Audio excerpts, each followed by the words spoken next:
A girlfriend and I decided to go up to a butcher shop in the north part of our town, and they had some beautiful beef marrow bones. So I thought, what a perfect way to stock up my pantry with some beef stock or broth.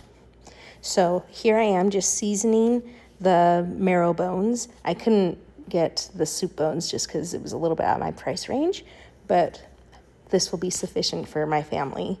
So I took half of them and just gonna roast them with a little oil.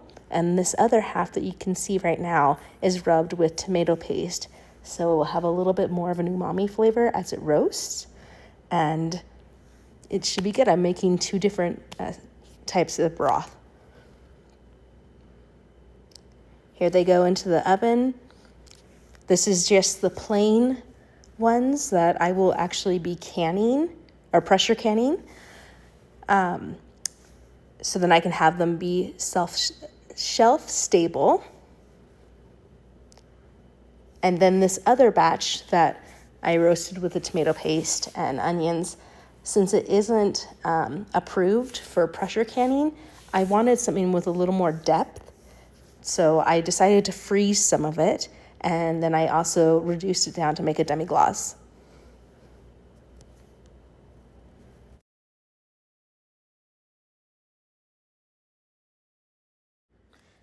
I wanted to make sure to get all the little bits on both sheet pans. So I added a little bit of water to each of them and kind of gave them a light little scrub to remove all those brown bits.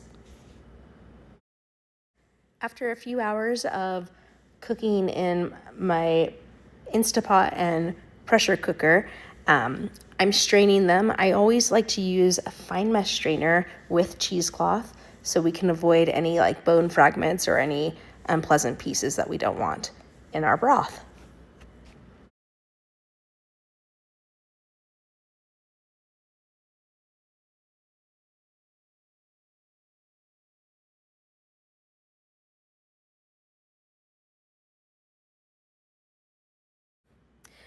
So I decided to use the bones of both batches again and make one mega pot, I guess you could say. And I'm going to be using this for a broth later this week. But I just added them together and pressure cooked them for a few hours.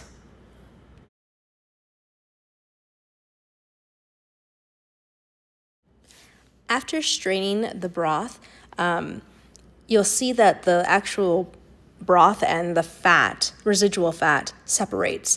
And so with this method, I'm pouring the residual fat into 2 mason jars with some water, and I'll be flipping them upside down.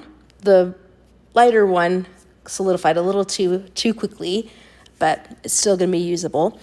And what this does is it takes most of the impurities from said fat out, and I can just scrape it and continue the process of purifying it. So I was able to pressure can 3 pints of that plain broth and then freeze 1/4 pint for, a richer dish. And the remainder I made into a demi-glace. So if I need to put a little more oomph in a dish, I can just pop one of those pucks in.